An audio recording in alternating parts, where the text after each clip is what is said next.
soul with it. Yeah.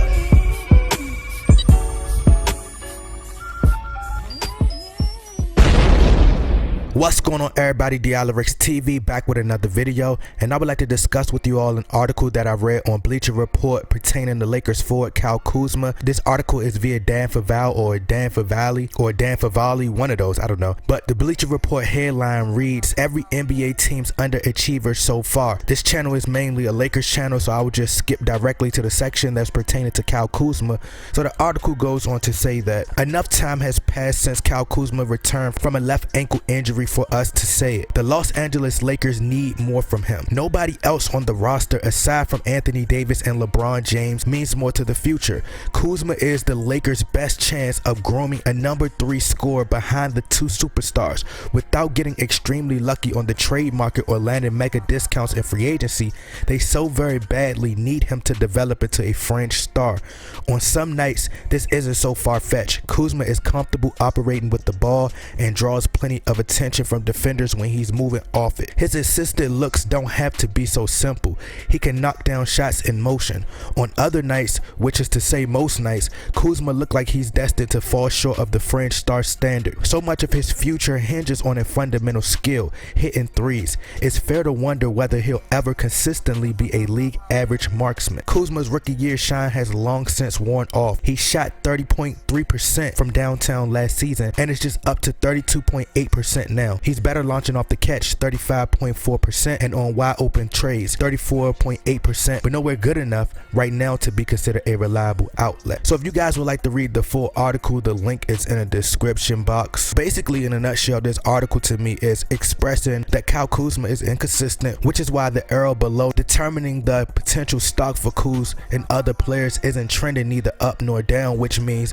it's undetermined at the moment whether Kuz has officially hit his ceiling as a player or the chance of him evolving as a player. Now, this is a problem with so many fans across the world, and I could say I was guilty of this in the past.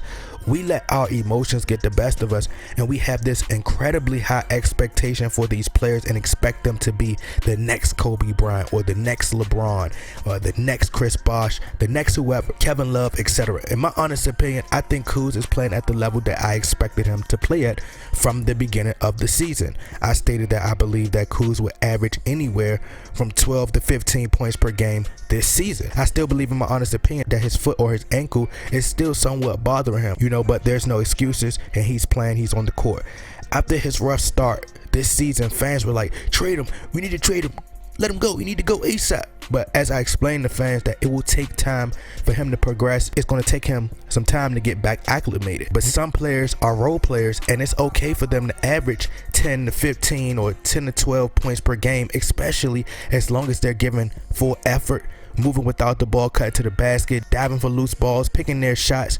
As this article stated that Kuz is better catching, why not put him in position to get those more efficient shots? Kuz can shoot the ball, and you know what you're going to get from Kuz. But do I think he's a third option caliber player? No. Which is someone like Klay Thompson when they had Kevin Durant. They had so many weapons that you feared that Klay Thompson could light it up at any moment. Klay Thompson is a pure sharp shooter who could defend as well every single night and is going to make more shots than he misses. You know that even if Klay Thompson is off, he's going to play defense. Someone like Jimmy Butler. Let's say if the Lakers were able to trade for Jimmy Butler would 1000% be a third star to a championship level team, because Jimmy Butler is consistent and he could defend at an extremely high level. He has playoff experience with the Bulls. And would you say Kuz is at the level of a Jimmy Butler? No, you wouldn't say that. Do you think Kuz could reach that level? No.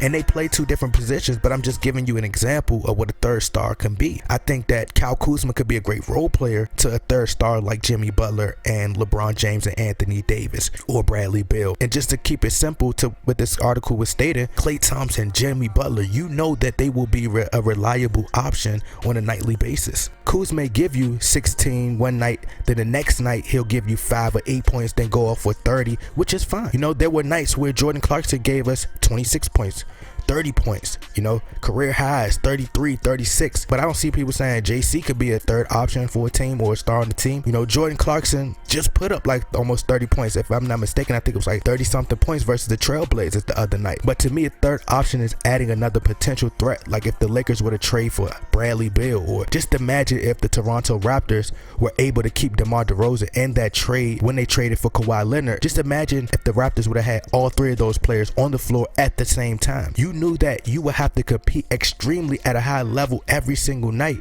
because you know that one of those players could go off and they could give you 30, and it'll be hard to contain all three of those guys, the big three in Miami. I read another article about Kuz that I just don't even feel like looking for right now. I'm gonna be honest with you guys. I'm tired. I just got off work and I did a 12 to 12 with 24-hour shift. So, you know, I'm just doing this article. People like, oh, you're hating on Kuz. They said the same thing about Brandon Ingram. Oh, you're hate. I did a video stating that Brandon Ingram was better than Paul George and Kawhi Leonard, and I think Kevin Durant or somebody else. It wasn't Kevin Durant, it was somebody else.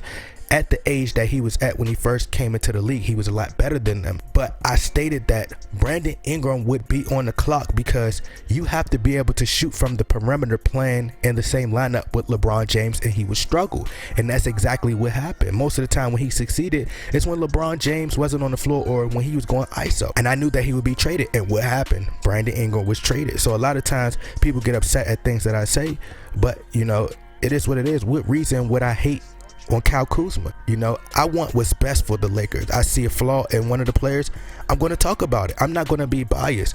I'm a huge Laker fan. I'm a diehard Laker fan. You can never question that. But I'm not going to be biased. I'm going to be objective, and that's why people subscribe to this channel. You know, the guy who wrote this article is stating this. You know, I stated this.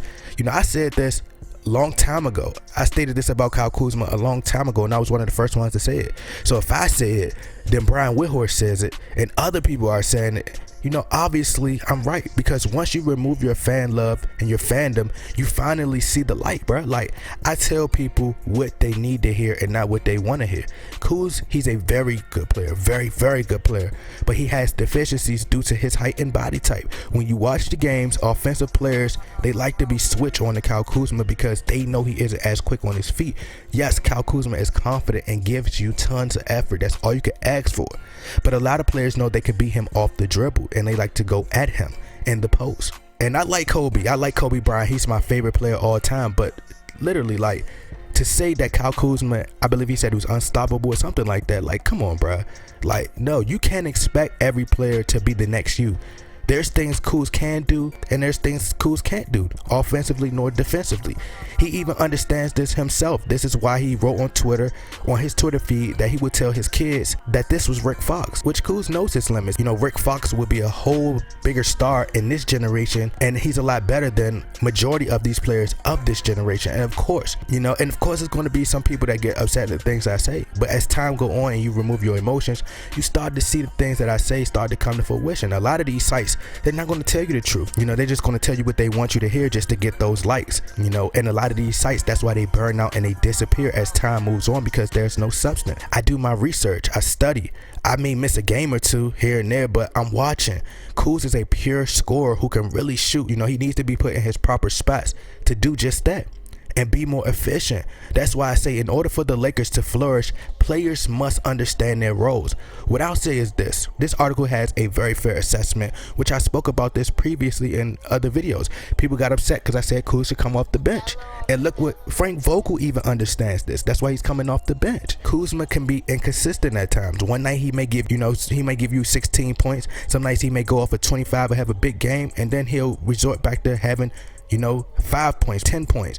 I explained in one of my older videos that the new players are more caught up into the lifestyle more than the actual game itself, and not focused on being greater than what they are. You know, with all the outlandish clothes that Kuz wear, him constantly being on social media, talking to these IG models, the wild hairstyles, etc. I mean, he needs to be in the gym perfecting his craft. I think Kuzma is a very, very good player, but I'm gonna keep it funky. I'm gonna keep it 100 with you. I'm gonna be honest, and I'm gonna be honest with you. If Kuz listening, you could think the fans and these people love you and they're gonna tell you what they want you to hear, or keep having rusty nights and watch how the front office and watch how the fans will be ready to trade you in a heartbeat.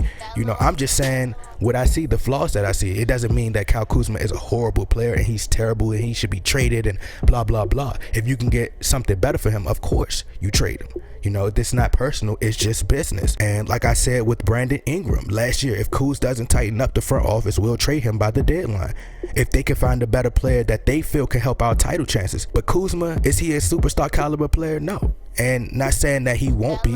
I mean, I don't think he will. And that's not to say he won't put up big numbers, but superstar, I don't think so. I think what you see from Kuz is what you get. I think he's reached his ceiling.